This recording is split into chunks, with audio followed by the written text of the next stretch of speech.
الله أكبر. الحمد لله رب العالمين الرحمن الرحيم مالك يوم الدين إياك نعبد وإياك نستعين اهدنا الصراط المستقيم صراط الذين أنعمت عليهم غير المغضوب عليهم ولا الضالين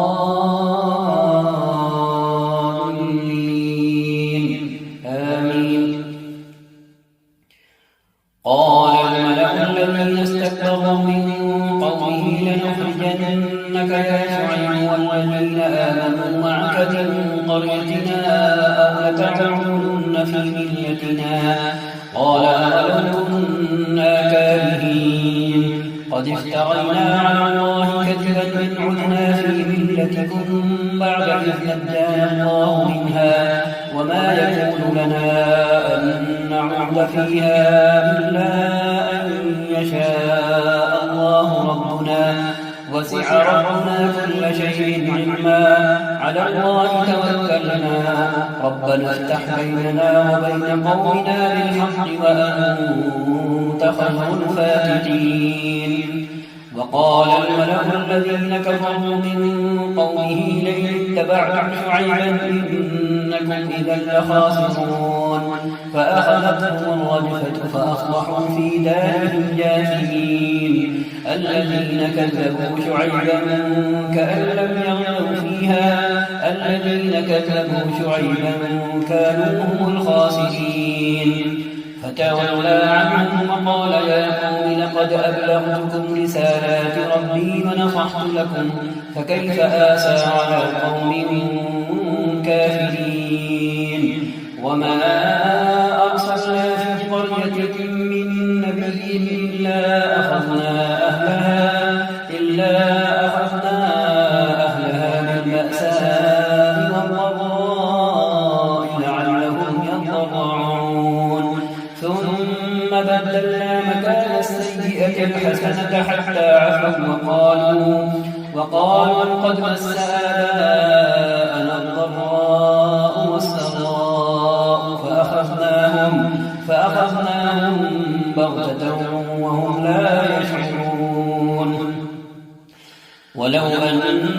أهل القرى آمنوا واتقوا لفتحنا عليهم بركات من السماء والأرض ولكن كذبوا فأخذناهم بما كانوا يكسبون. أفأمن أهل القرى أن يأتيهم بأسنا بياتا وهم نائمون أوأمن أهل القرى أن يأتيهم بأسنا ضحى وهم يلعبون أفأمنوا مكر الله فلا يأمن مكر الله إلا القوم الخاسرون. أولم يهد للذين يرثون الأرض من بعد أهلها أن لو نشاء أصبناهم بذنوبهم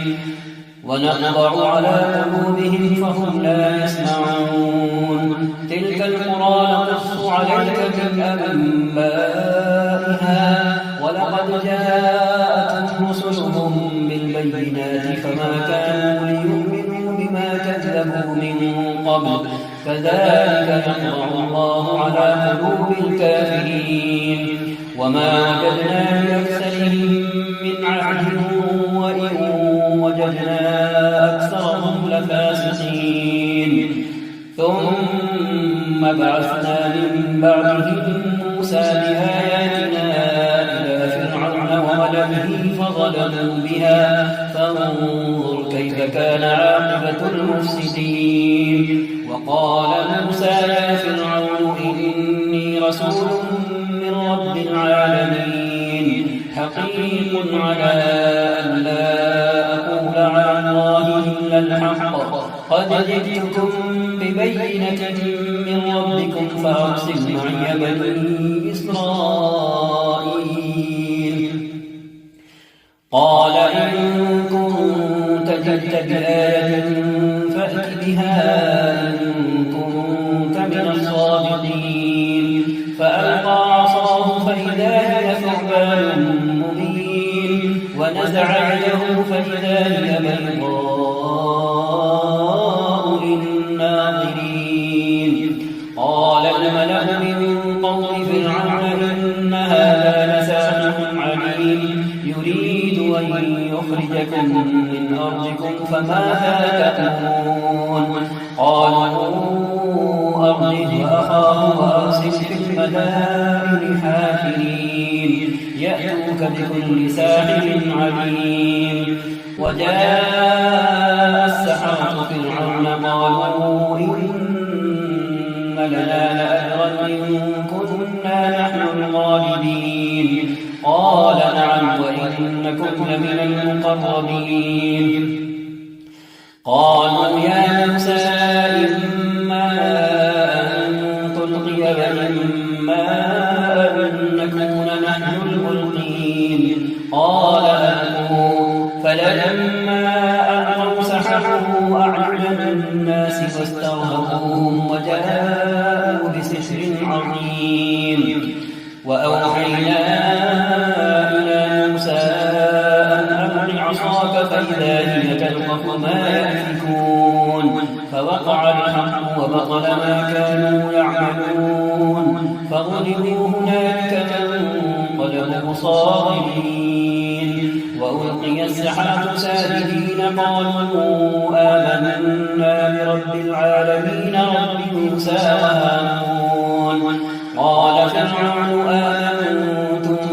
به قبل أن آذن لكم إن هذا لمكر مكرتموه في المدينة لتخرجوا منها أهلها فسوف تعلمون. لأقطعن أيديكم وأرجلكم من خلاف ثم لأصلبنكم أجمعين. قالوا إنا إلى ربنا منقلبون. قالوا إنا إلى ربنا منقلبون. وما تنقم منا إلا أن آمنا بآيات ربنا لما جاءتنا ربنا أفرغ علينا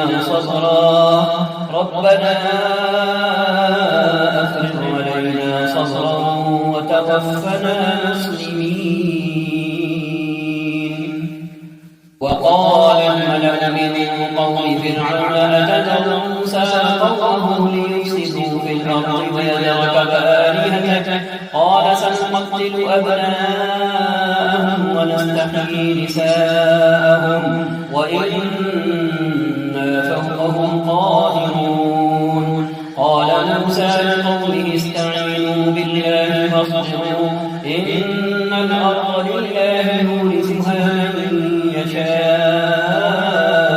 من عباده والعاقبة للمتقين. قالوا أوذينا من قبل أن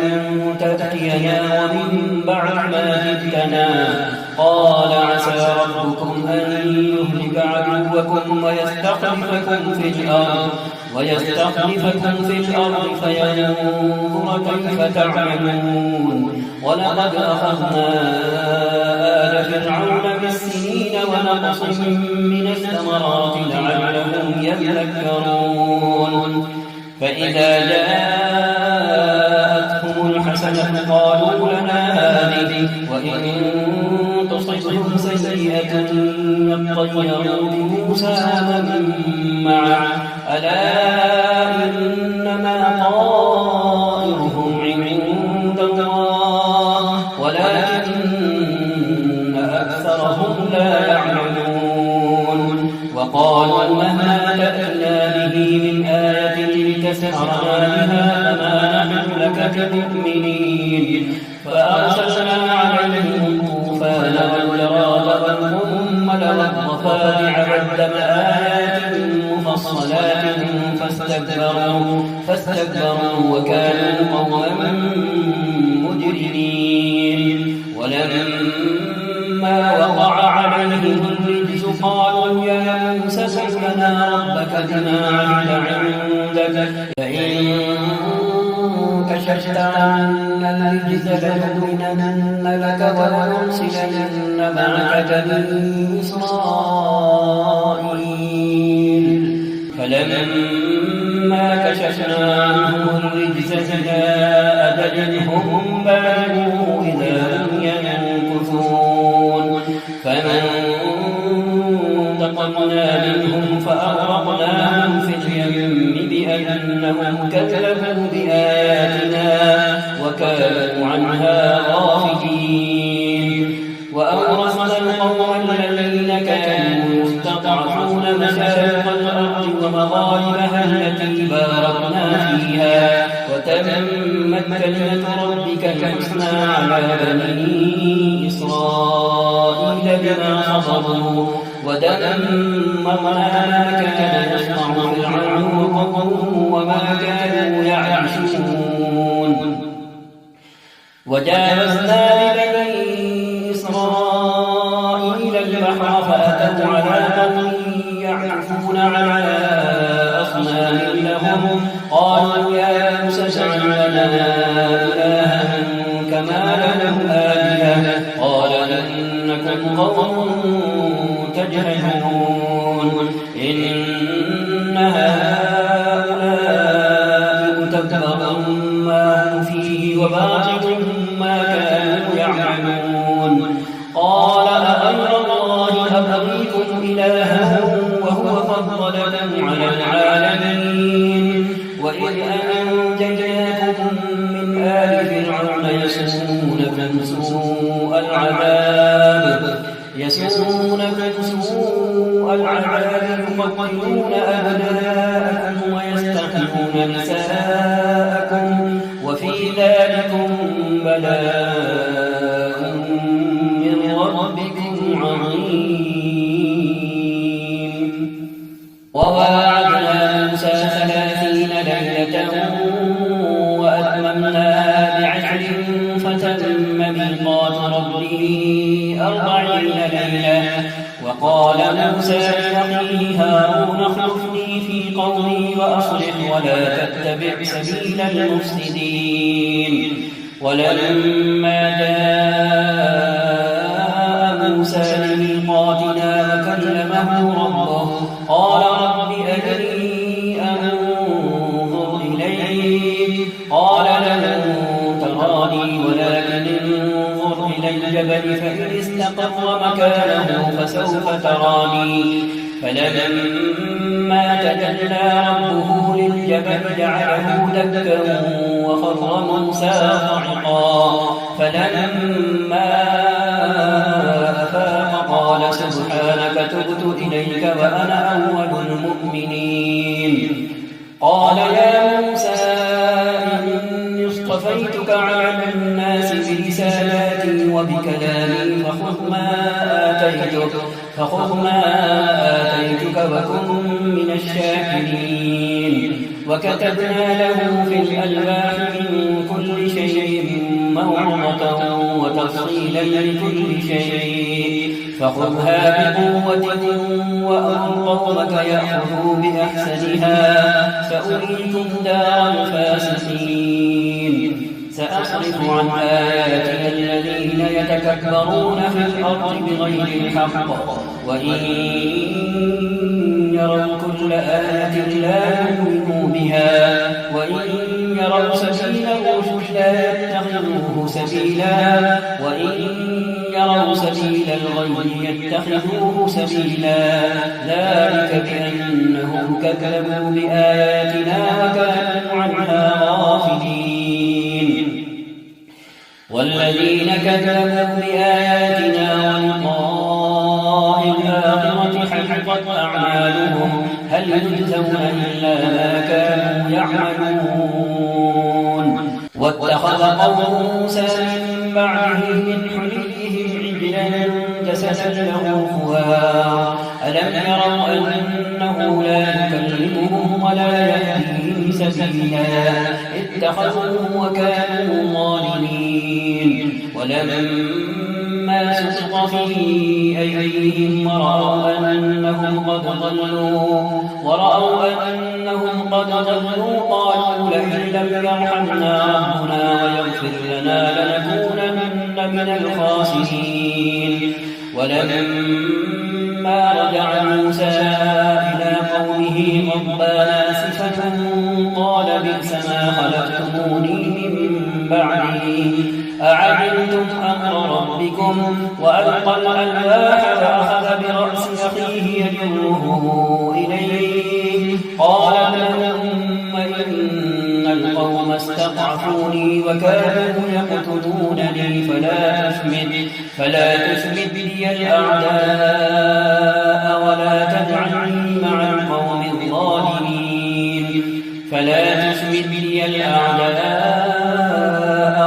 تجعلني مع القوم الظالمين قال رب اغفر لي ولأخي وأدخلنا في رحمتك وأنت أرحم الراحمين. إن الذين اتخذوا العجل سينالهم غضب من ربهم وذلة في الحياة الدنيا وكذلك نجزي المفترين. والذين عملوا السيئات ثم تابوا من بعدها وآمنوا إن ربك من بعدها لغفور رحيم. ولما سكت عن موسى الغضب أخذ الألواح وفي نسختها هدى ورحمة للذين هم لربهم يرهبون. واختار موسى قومه 70 رجلا لميقاتنا فلما أخذتهم الرجفة قال رب لو شئت أهلكتهم من قبل وإياي أتهلكنا بما فعل السفهاء منا إن هي إلا فتنتك تضل بها من تشاء وتهدي من تشاء أنت ولينا فاغفر لنا وارحمنا وأنت خير الغافرين. واكتب لنا في هذه الدنيا حسنة وفي الآخرة إنا هدنا إليك قال عذابي أصيب به من أشاء ورحمتي وسعت كل شيء فسأكتبها للذين يتقون ويؤتون الزكاة والذين هم بآياتنا يؤمنون. الذين يتبعون الرسول النبي الأمي الذي يجدونه مكتوبا عندهم في التوراة والإنجيل يأمرهم بالمعروف وينهاهم عن المنكر ويحل لهم الطيبات ويحرم عليهم الخبائث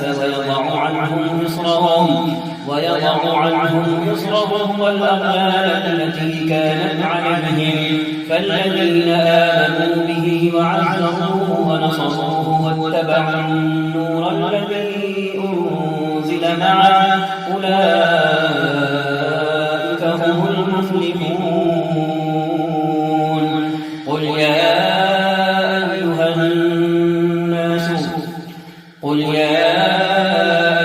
الناس إني رسول الله إليكم جميعا الذي له ملك السماوات والأرض لا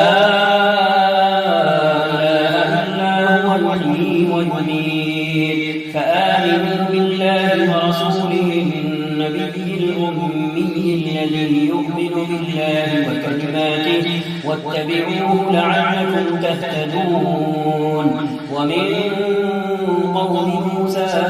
أمة يهدون بالحق وبه يعدلون. وقطعناهم 12 أسباطا أمما وأوحينا إلى موسى إذ استسقاه قومه أن اضرب بعصاك الحجر فانبجست منه 12 عينا قد علم كل أناس مشربهم وظللنا عليهم الغمام وأنزلنا عليهم المن والسلوى كلوا من طيبات ما رزقناكم وما ظلمونا ولكن كانوا أنفسهم يظلمون وإذ قيل لهم اسكنوا هذه القرية وكلوا منها حيث شئتم وقولوا حطة وادخلوا الباب سجدا نغفر لكم خطيئاتكم سنزيد المحسنين فبدل الذين ظلموا منهم قولا غير الذي قيل لهم فأرسلنا عليهم رجزا من السماء بما كانوا يظلمون واسألهم عن القرية التي كانت حاضرة البحر إذ يعدون في السبت إذ تأتيهم حيتانهم يوم سبتهم شرعا ويوم لا يسبتون لا تأتيهم كذلك نبلوهم بما كانوا يفسقون وإذ قالت أمة منهم لم تعظون قوما الله مهلكهم أو معذبهم عذابا شديدا قالوا معذرة إلى ربكم ولعلهم يتقون فلما نسوا ما ذكروا به أنجينا الذين ينهون عن السوء وأخذنا الذين ظلموا بعذاب بئيس بما كانوا يفسقون فلما عتوا عما نهوا عنه قلنا لهم كونوا قردة خاسئين وإذ تأذن ربك ليبعثن عليهم إلى يوم القيامة من يسومهم سوء العذاب إن ربك لسريع العقاب وإنه لغفور رحيم وقطعناهم في الأرض أمما منهم الصالحون ومنهم دون ذلك وبلوناهم بالحسنات والسيئات لعلهم يرجعون فخلف من بعدهم خلف ورثوا الكتاب يأخذون عرض هذا الأدنى ويقولون سيغفر لنا وإن يأتهم عرض مثله يأخذوه ألم يؤخذ عليهم ميثاق الكتاب أن لا يقولوا على الله إلا الحق ودرسوا ما فيه والدار الآخرة خير للذين يتقون أفلا تعقلون والذين يمسكون بالكتاب وأقاموا الصلاة إنا لا نضيع أجر المصلحين والذين يمسكون بالكتاب وأقاموا الصلاة إنا لا نضيع أجر المصلحين وإذ نتقنا الجبل فوقهم كأنه ظلة وظنوا أنه واقع بهم خذوا ما آتيناكم بقوة واذكروا ما فيه لعلكم تتقون وإذ أخذ ربك من بني آدم من ظهورهم ذريتهم وأشهدهم على أنفسهم ألست بربكم قالوا بلى شهدنا أن تقولوا يوم القيامة إنا كنا عن هذا غافلين أو تقولوا إنما أشرك آباؤنا من قبل وكنا ذرية من بعدهم أفتهلكنا بما فعل المبطلون وكذلك نفصل الآيات ولعلهم يرجعون واتل عليهم نبأ الذي آتيناه آياتنا فانسلخ منها فأتبعه الشيطان فكان من الغاوين ولو شئنا لرفعناه بها ولكنه أخلد إلى الأرض واتبع هواه فمثله كمثل الكلب إن تحمل عليه يلهث أو تتركه يلهث ذلك مثل القوم الذين كذبوا بآياتنا فاقصص القصص لعلهم يتفكرون ساء مثلا القوم الذين كذبوا بآياتنا وأنفسهم كانوا يظلمون ساء مثلا القوم الذين كذبوا بآياتنا وأنفسهم كانوا يظلمون من يهد الله فهو المهتدي ومن يضلل فأولئك هم الخاسرون ولقد ذرأنا لجهنم كثيرا من الجن والإنس لهم قلوب لا يفقهون بها ولهم أعين لا يبصرون بها ولهم آذان لا يسمعون بها أولئك كالأنعام بل هم أضل أولئك هم الغافلون ولله الأسماء الحسنى فادعوه بها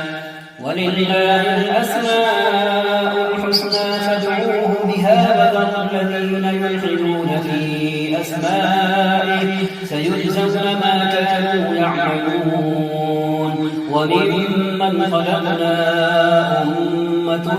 يهدون بالحق وبه يعدلون والذين كذبوا بآياتنا سنستدرجهم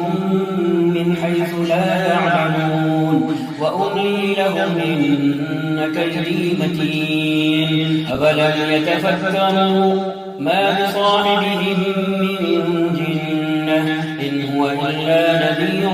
مبين أولم ينظروا في ملكوت السماوات والأرض وما خلق الله من شيء وأن عسى أن يكون قد اقترب أجلهم فبأي حديث بعده يؤمنون من يضلل الله فلا هادي له ويذرهم في طغيانهم يعمهون يسألونك عن الساعة أيان مرساها قل إنما علمها عند ربي لا يجليها لوقتها إلا هو ثقلت في السماوات والأرض لا تأتيكم إلا بغتة يسألونك كأنك حفي عنها قل إنما علمها عند الله ولكن أكثر الناس لا يعلمون قل لا أملك لنفسي نفعا ولا ضرا إلا ما شاء الله ولو كنت أعلم الغيب لاستكثرت من الخير وما مسني السوء إن أنا إلا نذير وبشير لقوم يؤمنون هو الذي خلقكم من نفس واحدة وجعل منها زوجها ليسكن إليها فلما تغشاها حملت حملا خفيفا فمرت به فلما أثقلت دعوا الله ربهما لئن آتيتنا صالحا لنكونن من الشاكرين فلما آتاهما صالحا جعلا له شركاء فيما آتاهما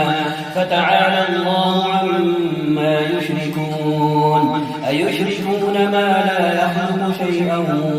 وهم يخلقون ولا يستطيعون لهم نصرا ولا أنفسهم ينصرون وإن تدعوهم إلى الهدى لا يتبعوكم سواء عليكم أدعوتموهم أم أنتم صامتون إن الذين تدعون من دون الله عباد أمثالكم فادعوهم فليستجيبوا لكم إن كنتم صادقين ألهم أرجل يمشون بها أم لهم أيدي يبطشون بها أم لهم أعين يبصرون بها أم لهم آذان يسمعون بها قل ادعوا شركاءكم ثم كيدون فلا تنظرون إن وليي الله الذي نزل الكتاب وهو يتولى الصالحين والذين تدعون من دونه لا يستطيعون نصركم ولا أنفسهم ينصرون وإن تدعوهم إلى الهدى لا يسمعون وتراهم ينظرون إليك وهم لا يبصرون خذ العفو وأمر بالعرف وأعرض عن الجاهلين وإما ينزغنك من الشيطان نزغ فاستعذ بالله إنه سميع عليم إن الذين اتقوا إذا مسهم طائف من الشيطان تذكروا فإذا هم مبصرون وإخوانهم يمدونهم في الغي ثم لا يقصرون وإذا لم تأتهم بآية قالوا لولا اجتبيتها قل إنما أتبع ما يوحى إلي من ربي هذا بصائر من ربكم وهدى ورحمة لقوم يؤمنون وإذا قرئ القرآن فاستمعوا له وأنصتوا لعلكم ترحمون واذكر ربك في نفسك تضرعا وخيفة ودون الجهر من القول بالغدو والآصال ولا تكن من الغافلين إن الذين عند ربك لا يستكبرون عن عبادته ويسبحونه وله يسجدون يسألونك عن الأنفال قل الأنفال لله والرسول فاتقوا الله وأصلحوا ذات بينكم وأطيعوا الله ورسوله إن كنتم مؤمنين إنما المؤمنون الذين إذا ذكر الله وجلت قلوبهم وإذا تليت عليهم آياته زادتهم إيمانا وعلى ربهم يتوكلون الذين يقيمون الصلاة ومما رزقناهم ينفقون أولئك هم المؤمنون حقا لهم درجات عند ربهم ومغفرة ورزق كريم كما أخرجك ربك من بيتك بالحق وإن فريقا من المؤمنين لكارهون يجادلونك في الحق بعدما تبين كأنما يساقون إلى الموت وهم ينظرون وإذ يعدكم الله إحدى الطائفتين أنها لكم وتودون أن غير ذات الشوكة تكون لكم ويريد الله أن يحق الحق بكلماته ويقطع دابر الكافرين ليحق الحق ويبطل الباطل ولو كره المجرمون إذ تستغيثون ربكم فاستجاب لكم أني ممدكم بألف من الملائكة مردفين وما جعله الله إلا بشرى وتطمئن به قلوبكم وما النصر إلا من عند الله إن الله عزيز حكيم إذ يغشيكم النعاس أمنة وينزل عليكم من السماء ماء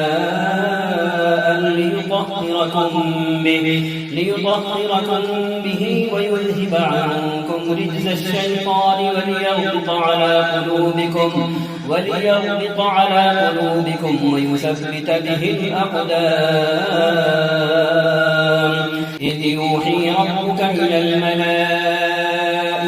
أني معكم فثبتوا الذين آمنوا سألقي في قلوب الذين كفروا الرعب فاضربوا فوق الأعناق واضربوا منهم كل بنان ذلك بأنهم شاقوا الله ورسوله ومن يشاقق الله ورسوله فإن الله شديد العقاب ذلكم فذوقوه وأن للكافرين عذاب النار يا أيها الذين آمنوا إذا لقيتم الذين كفروا زحفا فلا تولوهم الأدبار ومن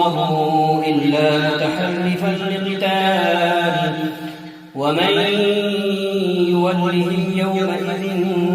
دبره إلا متحرفا لقتال أو متحيزا إلى فئة فقد باء بغضب من الله ومأواه جهنم وبئس المصير فلم تقتلوه ولكن الله قتلهم وما رميت إذ رميت ولكن الله رمى وليبلي المؤمنين منه بلاء حسنا إن الله سميع عليم ذلكم وأن الله موهن كيد الكافرين إن تستفتحوا فقد جاءكم الفتح وإن تنتهوا فهو خير لكم وإن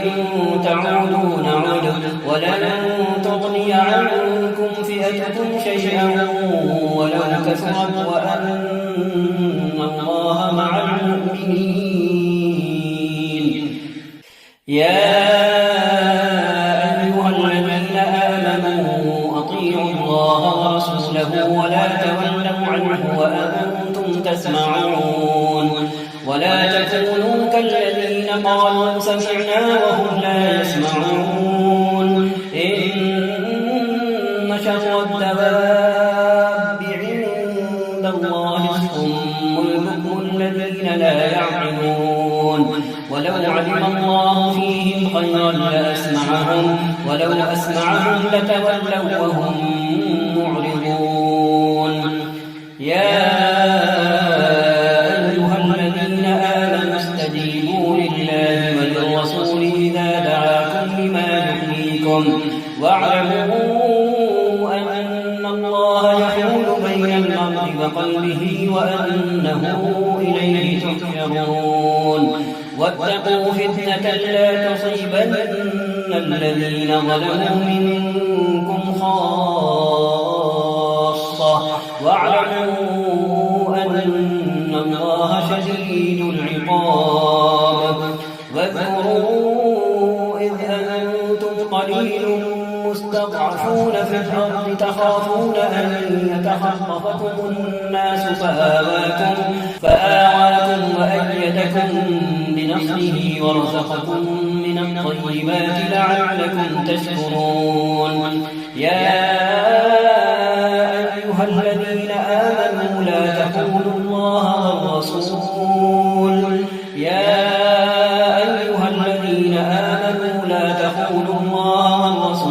وتخونوا أماناتكم وأنتم تعلمون واعلموا أنما أموالكم وأولادكم فتنة وأن الله عنده أجر عظيم يا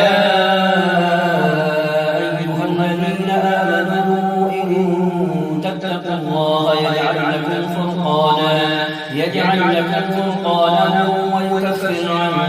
سيئاتكم ويغفر لكم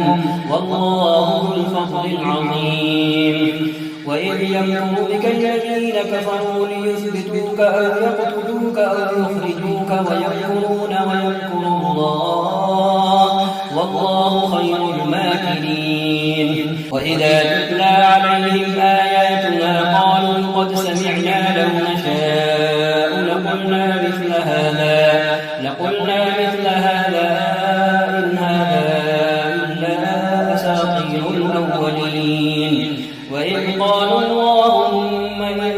كان هذا هو الحق من عندك فأمطر علينا حجارة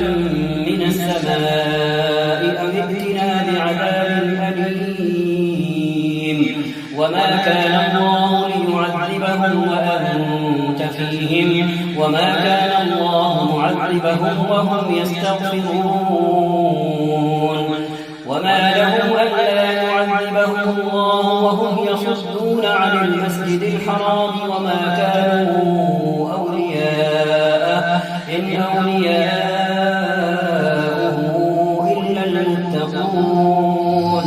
ولكن أكثرهم لا يعلمون. وما كان صلاتهم عند البيت إلا مكاء وتصدية فذوقوا العذاب بما كنتم تكفرون. إن الذين كفروا ينفقون أموالهم ليصدوا عن سبيل الله فسينفقونها ثم تكون عليهم حسرة ثم يغلبون والذين كفروا إلى جهنم يحشرون.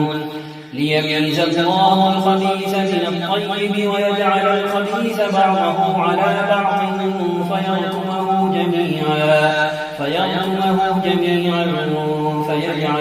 في جهنم أولئك